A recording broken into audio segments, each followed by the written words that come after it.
Fromsoft's Souls series of games quickly became one of my favorites after I played Dark Souls 3, and for the record, Dark Souls 2 was the first one I played. With the Elden Ring DLC, Shadow of the Erd Tree right around the corner, I'm ready to scratch that itch once more. But we've still got some time, and I don't exactly have the budget to spend any extra money until then, so today we're going to check out the free-to-play section on Steam and play every single game tagged as a Souls-like. We'll see which games have some strong potential and which ones make you hate the format more than a Quelaag runback. The first one I tried was Animal Rescuer Prologue, subtitled Prologue because this is essentially a demo version of the game. I did see that the full game was on sale for about $1.50 at the time of recording this, but hey, I just said I can't be spending any extra money. The prologue opens up with your wife dying. She is your wife. She is so sick. And in order to find the cure for her condition, you seek out a witch who, instead of helping you, tells you to save all the animals. Just all of them. So instead of helping your dying wife, you just go around slicing bad guys and giving little puppies medicine. It wasn't long before I realized just how limiting the prologue is. There are a bajillion islands on the world map, but in this version of Animal Rescuer, I could go to 2. And on top of that, I was only able to find like 3 quests to do, and I couldn't complete any of them because all of the required items I had to get were on islands I couldn't even go to. So with no ability to make money from quest rewards, I had to resort to gambling in order to buy the herbs needed to make medicine for this dying deer I found. What should we bet? I think we gotta go all in. Roll the dice, let's go. Shit!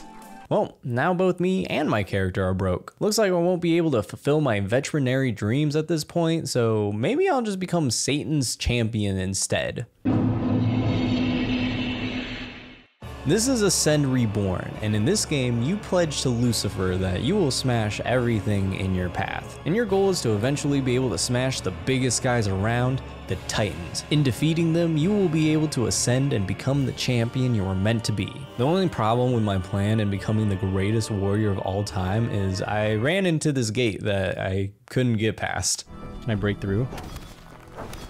I can't. Maybe I have to break something specific to get in here? I don't know if there's a lever I'm missing or what.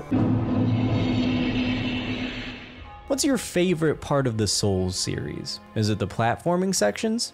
I know we all love those. Well, you're in luck because Hippocampus is a Souls-like that really hones in on the platforming aspect. Your character is this badass looking guy, Lord Mobius. He wakes up with amnesia and only a faint memory of some ghost lady. This woman appears as apparitions throughout the game, and you can suck her into your hand and use her to solve puzzles or jump to other platforms. This game really loves its orbs because all you do is jump into them. This one gives you a double jump, this one flings you forward, this one also flings you forward. I eventually had to quit because I just could not figure out where to go to next. I thought I had to absorb this lady and use her to jump to this thing in the wall that I thought was a door, but when I got to it, it didn't really work. So I went to the menu and Jesus Christ, why is this here? Why is this menu art here? It's so creepy and unnecessary. I don't need this in my life. Thank you, goodbye, I'm gone now. Derp Souls showed a lot of promise when I first laid my eyes upon it. A goofy spin-off of Dark Souls complete with fart sounds, a strangely large number of carrots, and Sam Bankman-Fried. But after about 5 seconds, my giggles were no longer giggling, and the game just got annoying. Beware of some hood shit. You done fucked up, Saint Zesty. You thought, shit, that's just a trash can. He can't possibly be gangsta. They call me Lid Flipper. Yeah, I lift and shit. Pushing up about 350 and shit.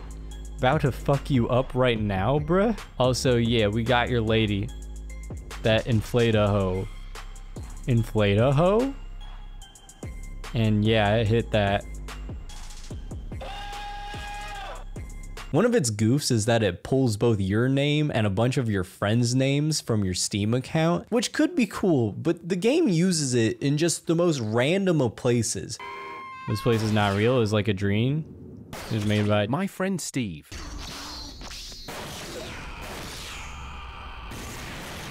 It's just stealing all my Steam information. Flappy Souls is Flappy Bird, but set in Dark Souls. Not much else to say on it. Service Blade surprised me with how pretty okay it was. You take control of the main character Zara, and it basically plays out like a Sekiro clone, where you eat deer hearts to heal and fight,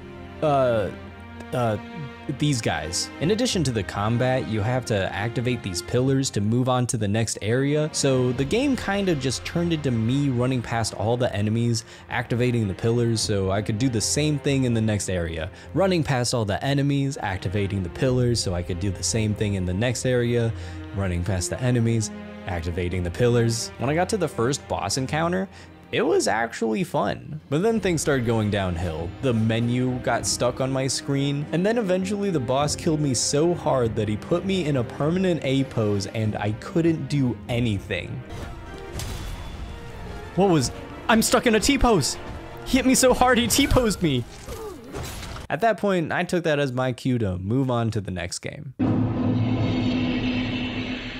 Next, we have the last hero of Nostalgica, and this is hands down the most complete game I could find. It's usually $25 to buy, but there is a free demo, so that's what I played. You start off with a character creator that doesn't seem to really do anything for your stick figure here, and then you drop in the world and start slashing monsters. From what I gathered, the story takes place in this world that's all smoothed out and low polygon, but you have the power to add pixels and make it more detailed. The game also has this snarky narrator, almost like you're playing the Stanley Parable, but this guy's a lot less clever and more just straight up mean. He is always berating you and won't shut up ever. I don't know what you are, but you're no hero. And so it was the would-be hero became. Had it dignity, it would impale itself on its own appendages and rid us of its pixelated shame. Suddenly, an ambush caught the hero unprepared. I think the world is sick, and you're like the final pixelated tumor. You are not worthy. If the whole narrator shtick doesn't bother you, or better yet, you actually find it funny, then there's actually a really good Souls-like here. Next, we have Chair Simulator. Look, it was tagged as a Souls-like, so it has to be here. In Chair Simulator, you pick from a number of characters, including the likes of FaZe Jarvis, FaZe K, or Corinna Kopf. I was a little disappointed that I wasn't anywhere to be found, so I went with the next best option, Mr. Beast. And a $100,000 mystery box. You start in this room with a single folding chair and, well, you sit in it. That's the game. I don't know what else I expected from a game called Chair Simulator. You generate coins as you sit, but don't sit for too long, otherwise your character will get uncomfortable and die. You died. So this is why it's a Souls-like. With the money you gain, you can head over to your local Mischief, and you can choose from a multitude of different chairs to purchase and sit in. And with each new chair you buy, you generate the same amount of money as you did with the starting chair. There's no multiplier for having multiple chairs or anything like that, as far as I know. You really do just pick your favorite chair and sit in it. Now, there are more expensive chairs with higher comfort levels. Maybe those will give you a boost of some sort, but I never got to any of those because I died of boredom in real life before I could ever afford one. Oh my God. You know what? You know what? I quit. I beat Dark Souls 2, Scholar of the First Sin. I beat the original Demon Souls on PS3. I beat Bloodborne. I beat Sekiro. I beat Elden Ring. But this game has broken me. At the very least, I can say that the games so far have been functional, but you won't believe just how broken some of these next ones are. In Cycle of the Moon, you are in a constant state of losing health. The sound doesn't work. There's no swing sound. No jump sound. But there is a teleport sound. The combat doesn't really work either, and one of the earliest enemies you encounter can shoot magic and teleport away from you, making it excruciatingly difficult to hit them. I did not get very far in this one. Voidwalkers, Soul Hunters looks fine at the start. You get to design your character and choose your class. I went with the cleric because it gave my character a funny hat that doesn't fit him at all. You start the game and shit, I got stuck already. Reload and looks like I'm naked now. May you rest in peace, funny big hat. You get to run around a village fighting enemies with a magic spell that goes out of its way to avoid your target. So you either have to wait for the enemy to be in the air or you have to resort to your fists. That's okay though, because none of the enemies do any damage to you. You go around fisticuffing every enemy in sight, come across a weird texture every now and then, and when you see one of these pillars, you can try your hand at a dungeon. These dungeons are just a confusing mess. They say finish the puzzle to unlock your reward, but you have no idea what the puzzle even is. So my first guess was to find the end of it, but then the game failed me for not holding a point. Excuse me, you never told me that I had to hold a point. I don't even know where the point is or who I'm defending it from. There's no one else here. I pretty much just got failed for walking around. I did eventually find some enemies, so I slew them all, and then they respawned a few seconds later. That was enough to convince me that the game had nothing more to offer me, so on to the next one. Interitus had the corniest opening out of any of the games I played. Oh no. Heart that I write this letter to you, my love, for I know I have betrayed our promise. Nothing comes without a cost, and leaving you behind. How could you? You take control of this very blonde elf lady who, as explained in the intro, apparently left someone in order to go to this dungeon and fight monsters in hopes of finding a cure to some ambiguous curse that you better believe never gets explained. I pretty quickly ended up clipping through the wall and was just running around the outside world. I tried to run to the end and clip back in to finish the game, but when that didn't work, I just jumped off the map and spent the rest of my time falling into the void.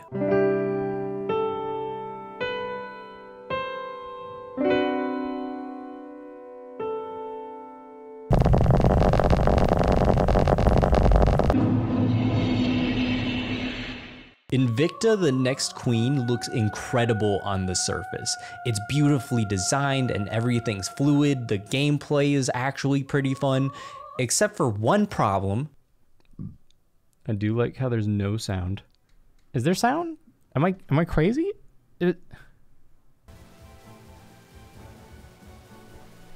Oh, there is music. It's just really, really quiet. A prison. Jesus! Neuron, the Blade of Nature. Didn't work. I couldn't get it to run past the start menu. Rudra, A Tale of Time was pretty cool. The plot is based on Hinduism, which is actually really refreshing because you don't get to see that often in games. I didn't understand any of it, but I appreciated that it was there. The game showed some promise at first, but my god, the difficulty takes a spike, and it spikes hard. You go from fighting like 2 or 3 enemies max, to suddenly you have to take on 10, plus this big guy. I was eventually able to get past this group, but then the next area also had a bunch of enemies, plus a magic lady who could teleport, and that's where I decided to be done. I have one specific issue with Karashi. It's not the story, although it has about as much plot as Groundhog's Day. Not the movie, just the day. An ice lady is freezing the world over, but you're a fire guy, so you don't want that to happen. The game's combat is functional enough, big emphasis on the enough. I'm trying to execute him. Is he getting executed?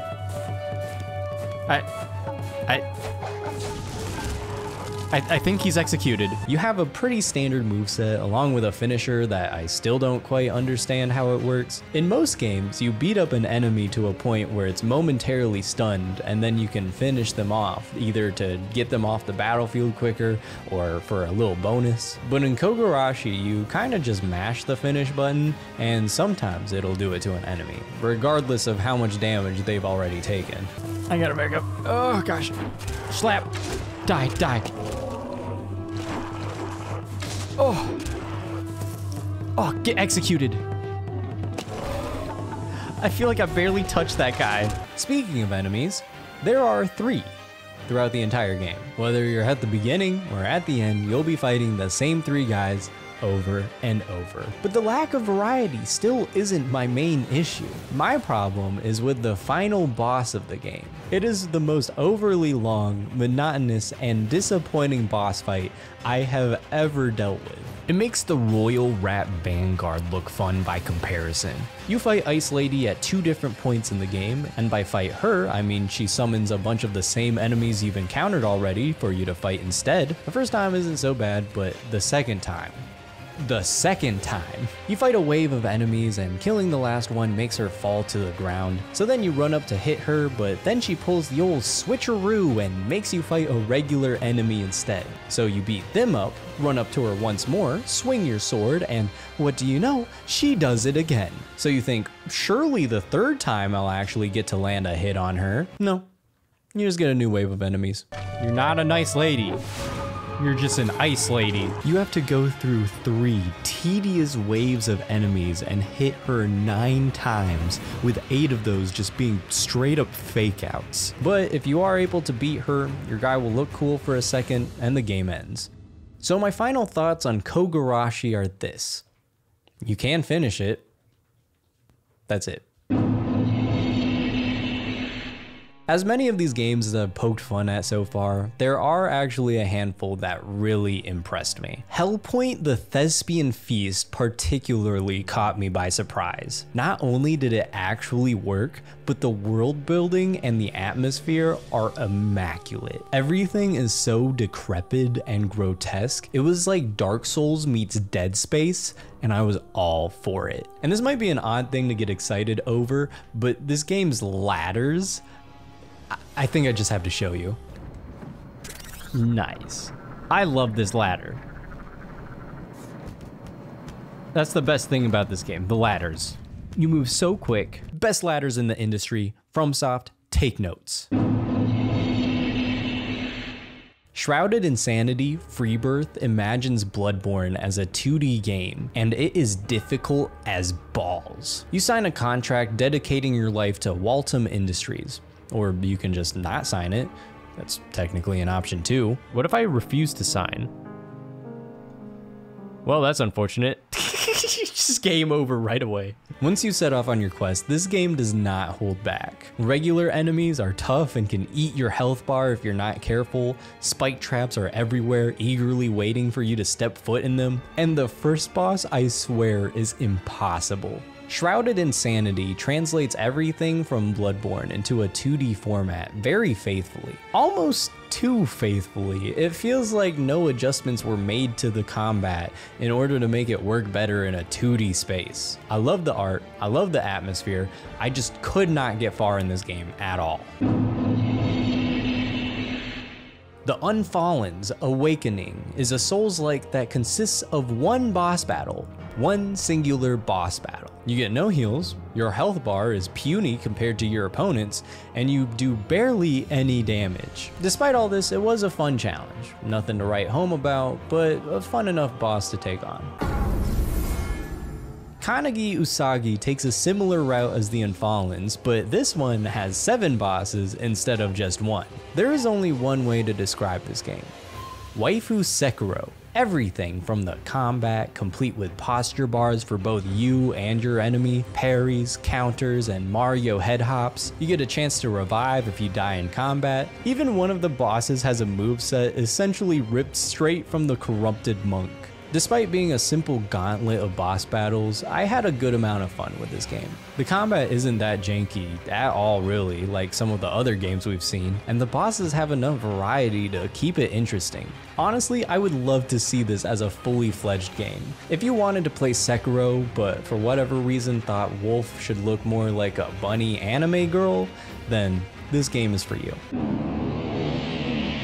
I didn't know what to expect from Juice Galaxy, but I was pleasantly surprised. The world is so vibrant and colorful, both thematically and in the most literal sense possible. You create your blob and start your day in class learning about Juice. The teacher lets you out for recess, and that's when you meet Ingot, who convinces you into committing some shenanigans and gets you to steal a mace from the top of the school. At that point, you can't go back to class or the teacher will kill you, so your only other option is to feed the foreboding face door some juice and throw yourself into the galaxy. From that point, you can go wherever you want, talk to who you want, beat up whoever you want. The combat in this game is surprisingly fun, beyond difficult to control, yes, but swinging your weapon is all momentum based and it is so satisfying when you land a good hit. I eventually found this magic book that let me shoot fireballs. This pretty much put my game on easy mode, but I was still having fun. You eventually find a wizard hiding out below his cabin, and after defeating him, you get sent back to the surface where a bat guy chomps you up and turns you into a vampire, I guess. After that, I had no idea what to do. I kind of just drove around for a while. At some point, I fought this guy named Tony who constantly made remarks about toes during our battle. He just explodes on contact. Totalitarian master. He's just making toe puns. I steal all your juice with my toes. Surrender. Face defeat. I slayed him with my car and figured that was enough of this game. For now. Juice Galaxy was an incredible experience. My only wish really is that it was more complete and gave me more direction on what to do next. Definitely towards the top of my free-to-play Souls-like games, only being beaten by one other. The Penguin Game 2, Lies of Penguin, is an incredible experience through and through. I hadn't played the first Penguin game, so luckily its sequel had a quick summary of the story so far. Would you like to see the plot of the first part? Sure, yes. Indulge me. Oh god, oh god. Humans caused global warming and the Antarctic and snow ice melted, bringing crisis to the penguin village. The elder penguin sons started collecting conditioners through various spots. The elder penguin son robbed the police station in the human city to get money and revolver police car. Cyber warrior and stop his plot. He became money, fame, and Bluetooth air conditioner. The elder penguin son is caught by foxes in the desert and imprisoned in an unknown prison, but escapes by killing the guards and calling. The elder penguin son saves Antarctica with the Bluetooth air conditioners they have collected, restore peace and well-being. He returns to Antarctica and installs the Bluetooth air conditioner, lowers the temperature of Antarctica, raises the temperature in the deserts. Elder Penguin, son of the Penguin Village, regained its former appearance and he became the savior of Antarctica. Yup.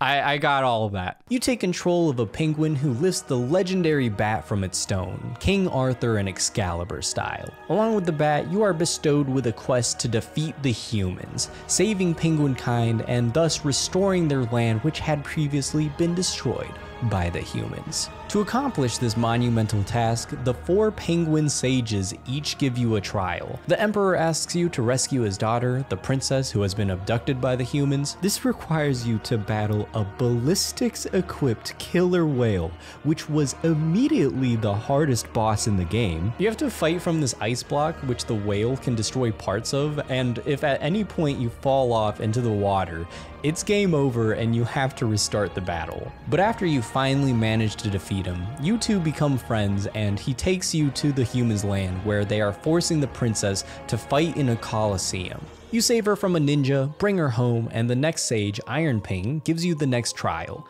retrieving the ice reactor. You meditate with some monks and fight your way into a facility where you battle a robot and recover the ice reactor. At this point, you're supposed to get your next trial from Pingy, the next sage, but he refuses to give it to you. He believes that fighting against the humans is pointless and only wreaks more havoc. So rather than give you a proper trial, instead he challenges you to a battle to make you prove that you can successfully beat the humans.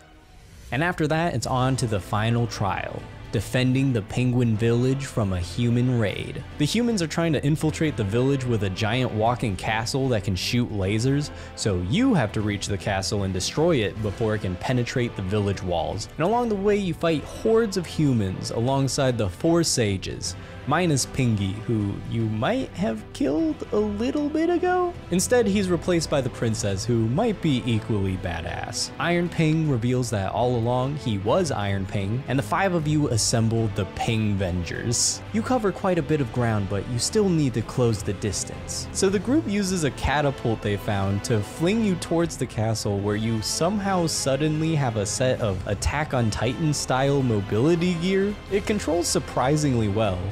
Ooh, here we go. I overshot by a little bit. We're okay. We can save ourselves. Never mind. Okay, ignore that. You use the gear to reach the castle's core. The castle tries to defend itself with the swing of an arm, but last second, Pingy reveals that he is alive and saves you from the attack, allowing you to finish off the castle. Not to ruin how cool this is, but like, if Pingy can do that, couldn't he just slice the core? I don't know if they really needed me for this. He seems to have this handled. Lies of Penguin has everything. Epic boss battles, epic music, a charming, funny story that doesn't overstay its welcome. Out of all of the games we played, I think I have to dub this one as my favorite.